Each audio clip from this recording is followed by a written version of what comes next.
Well, that was definitely not how I expected that episode to end.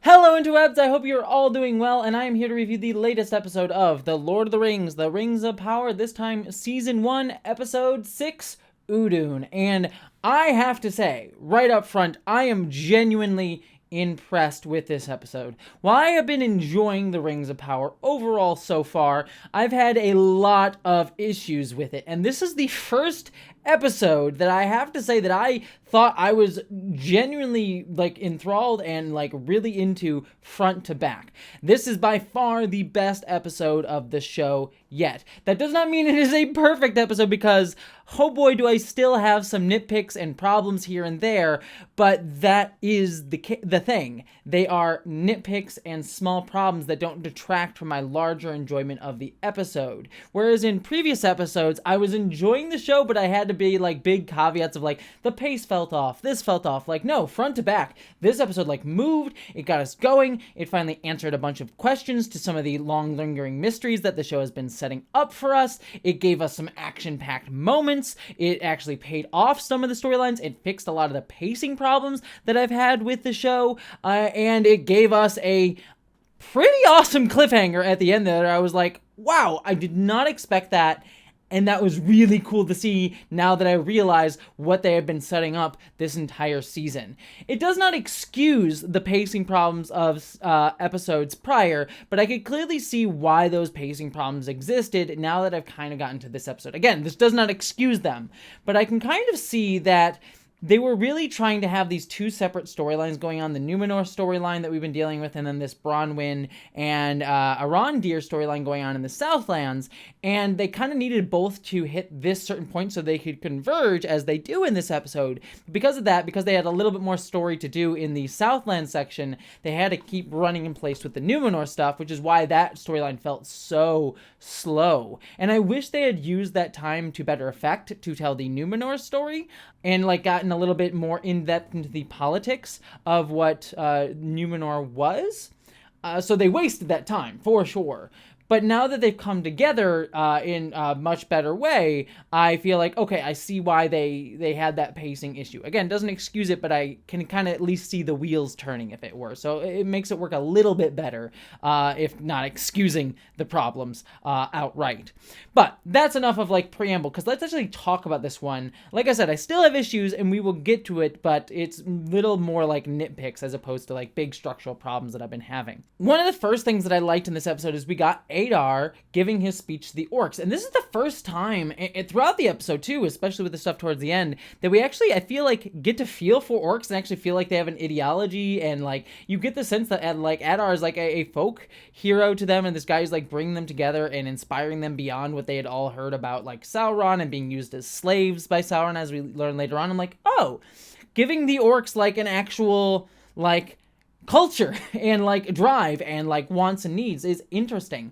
It does bother me that they get vilified as we're just searching for our own home, and you have this revolutionary guy that's gonna kill all these people for it, but clearly there'll probably be more machinations behind the scenes beyond that. But it was just nice to see the orcs actually be given a sense of drive and purpose that was unique, and not something that I really had ever seen before in something like The Lord of the Rings. I thought that was very, very cool. I also really liked when they showed up at the tower that the humans had been at, that the trap that Arondir had set up to get the tower to fall on them. That was decently clever, and I was oh, that's actually kind of smart. It wouldn't kill all of them, but it would give you a little bit of time and kill a significant chunk of them, maybe even their leader, as it almost did.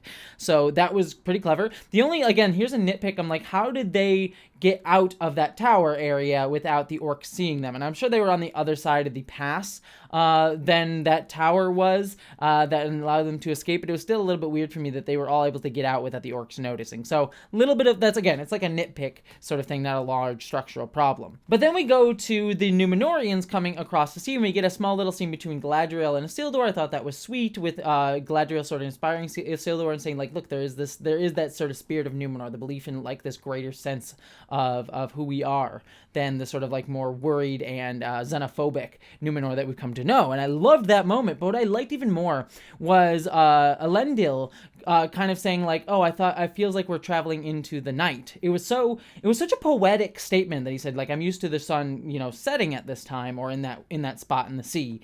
And it felt like, oh, that drew from the Numenorians like sea culture, but also was symbolic of like their driving into darkness. And I'm like, that was actually a really poetic way to put that sort of goes with Tolkien's more poetic nature. And that's something I feel like has been missing here and there in this show. We've gotten it at times, like with the Wandering Days song last episode, that sequence, but here I think that really worked, and I like that. And that is mirrored later on, where we get the Bronwyn, Arondir, and Theo and everyone setting up in the town to like get ready to fight the orcs.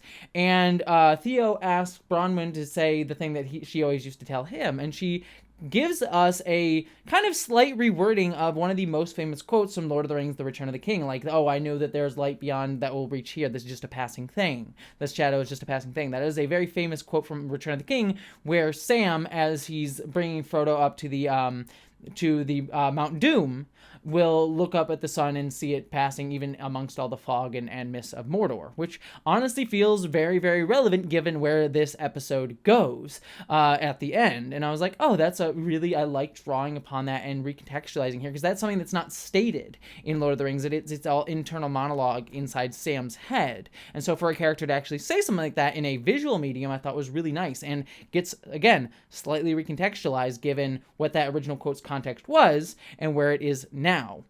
Because at the end of the episode, we see the fogs that Sam would have been looking up through in Mordor get created by the Mount Doom at the end of this episode. We'll talk about that when we get there, but I love that placing that here, given the context of where it's going to come up. I thought that was very, very smart and a weird roundabout foreshadowing in a way. I also really loved the Arondir and Bronwyn scene where, again, this was another poetic moment where Bronwyn sort of gives her a seed, like we plant seeds in face of battle as sort of like new life in defiance of death. I thought that was a great poetic moment and sort of like set the stakes for their relationship. I haven't really felt a ton for the Bronwyn Arondir relationship, because it's one that we've been told and not really shown a bunch of throughout the series so far. But this scene was probably the best of the scenes that they've had and came the closest to making me feel emotion for their relationship.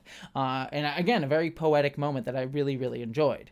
But all this set up for our big battle where we got the orcs attacking the town, and they actually win. And the battle sequence is really, really cool. I love seeing Arondir fight this giant orc and like getting his eye and it's bleeding on his face as it's like he's going down to like stab him. Like, oh, it was gory and gruesome, and I loved it. Thought it was really, really cool. But then I loved the twist that it was actually they were killing their own, and the orcs had just sort of let their own people fight each other. It's like, had to pay the toll. And I'm like, wow, that's dark. And I thought that was also pretty damn clever. The orcs would say, like, you go in first and they'll kill you first.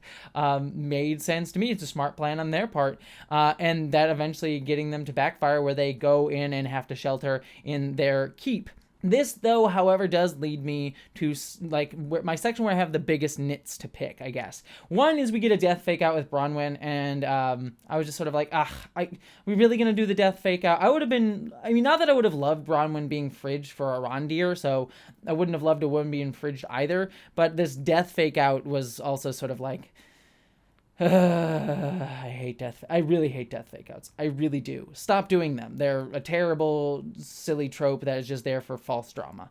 I just despise them as a storytelling thing, as like over heightening possible death. And there's no real consequences for it either, because she seems to be fairly fine by episode's end. So like if her like getting shot would have had like longer term consequences, I would have been like, okay, give us the death fake out and then there's consequences for her getting shot. But no, it's just literally just there for a false drama moment, and I hate that sort of stuff. Didn't need it. It didn't make the episode better, just detracted from it, and you ultimately didn't need it from the episode. Another quick nit to pick is we do get Galadriel and the Númenóreans rushing in on horses. We get like a shot of them running across the countryside with their horses really fast, and I'm like, why are they rushing? Like, I know they were coming here to fight battle with the orcs, but like, for my knowledge, they don't like know that they're going to fight anyone specific or be anywhere specific. They just are heading to the Southlands. And I didn't know if they knew like people were in danger. So I'm like, why Why are they in such, like, I know they're in a hurry, but why are they in that much of a hurry? If that makes sense. So, like, that was a bit, like, okay, I'll let it slide. I would have much rather it had been, like, they were heading this way and just happened to get here at the right time. Not, like, they were rushing to get there the entire time. I would have liked, even though it would have been a bit coincidental. Tolkien is the king of coincidences in his fantasy. So I think that would have been fine. It would have worked better for me. Though it does put to bed the theory that I think some people had that these were in two different time zones, like they were going to get to the Southlands and everyone's going to already be dead, and everything we'd been seeing with Bronwyn and everyone was in the past. That didn't make sense with like the fact that we saw the meteor go over all of them. That sort of tied them together in the pilot episode. But it was an interesting theory that does get disproven in this case. Westworld, this is not. Then we get this sort of battle sequence where Adar gets the hilt after Theo gives it up, and then Adar gets away with it, and so Galadriel goes and rushes after him. Again, another nitpick here is Halbrand somehow gets ahead of Adar and stops him from getting away. I did like seeing Galadriel talk to a horse. I thought that was really nice, and it ties into Galadriel loving horseback riding that we saw a few episodes ago in that weird shot that people didn't like, but at least it ties into like showing characteristics of Galadriel outside of that. So like this scene had good stuff and then also like weird stuff, like again why Halbrand got ahead. I feel like it would have been better if like Galadriel had gotten Adar and then Halbrand showed up and wanted to kill him, or like something better where it like logistically made more sense than like Halbrand somehow being ahead. I just didn't understand how that physically was possible. Moving beyond that though, I loved the sequence after Halbrand was going to possibly kill Adar, and we sort of learned that there's a history and Adar doesn't even know who this guy is, where Galadriel talks to Adar, and we learn basically all the mystery around Adar, and I really thought this was interesting because it pays off some of the mysteries that we've been having, and this show has had a lot of mystery, so I'm liking that we're getting some answers finally. That Adar was an Uruk, one of the original tortured elves, and that Morgoth made into his first orcs. We saw the Uruk-hai in Lord of the Rings, The Fellowship of the Ring, with the people who killed Boromir, so it was nice to see them return here, these sort of special orcs. And sort of giving them a little bit more history. And I love that, again, Adar is sort of someone who goes against what others do. He says, I killed Sauron because he was just using us for his like own twisted ends. He wanted to like get some power over flesh and try to heal the land, at least to heal in his own mind. And so he supposedly killed Sauron. Now, obviously, we know that is not going to be the case. So maybe Sauron tricked him and Adar thinks he killed Sauron, or maybe Sauron like died but stayed alive, is sort of like the same way he did after what we see in the opening of the Fellowship of the Ring, but that would be tied to his ring, so that would be questionable if that was the case. Many possible choices and possibilities here, or Adar's just straight up lying. So interesting possibilities with all of that. Curious to see what that game is being played, but I did love learning Adar's background here. And then we get Bronwyn naming Halbrand the king in the north, the king of the Southlands, and everyone cheering. I thought that was very sweet. Nice to have the moment between Bronwyn and the queen. Nice to have that moment between Halbrand and Galadriel. I thought that was another sweet moment. But then this ultimately leads to the big reveal that Adar had actually given the hilt to Walberd, who went up to the tower and placed it in the stone, setting off the plan that they had been building this entire time. And I did like, before we get to that, because I'll talk about that, I have many things to say on that.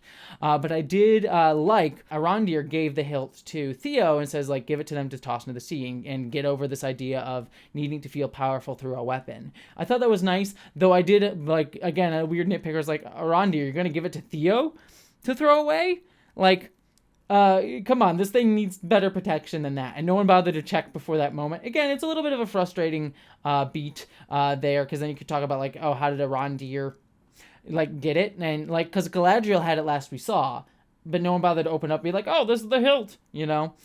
So a little bit frustrating in that sense, but I like symbolically what it was representing to Theo, if not logistically, how it got into Theo's hands, that reveal. Again, it doesn't ruin my love of the episode overall, but these little nitpicks, I'm like, you could have smoothed this out with maybe like another draft of this script and just made it, just take it from like a 8 out of 10 to like a 9 out of 10, I think is probably the best way to put it in my mind. But this does bring us to the end, which was pretty awesome, because it tied together what they were doing this entire time in the Southlands, what Adar's plan was to release the water that goes all the way into the Southlands, and these things that they've been having the elves build this entire time were trenches leading the water to the volcanic core of Mount Doom, and that causes the volcano to explode, causing the sun to blot out the sky, as Adar said a few episodes ago, and creating pretty much the land of Mordor as we know it today, or at least we know it in the Lord of the Rings time, covered in ash and no sun shining through, again referencing back to the quote that Sam says in The Return of the King. And I thought, like, whew, pretty dark sequence and pretty awesome to see, with everyone just running around trying to avoid meteor fire, and Galadriel just staring that down and realizing that she failed, and this happening in front of her, I thought was pretty awesome. So that was a great twist, and I love that it's sort of a plan coming together. You get to see everything that Adar is working for that entire time. So yeah, I think this is the best episode of this season by far. I think it still has some nitpicks on this one that I think another pass of the script really would have helped on, but it is one that I think front to back is one that enthralled me much more than any other episode this season has, and one that really finally brought answers to a lot of stuff. So not a perfect show by any means, and definitely doesn't excuse some of the sins of the past episode, namely the pacing problems that this episode was all indicative of in terms of what those pacing problems were caused by.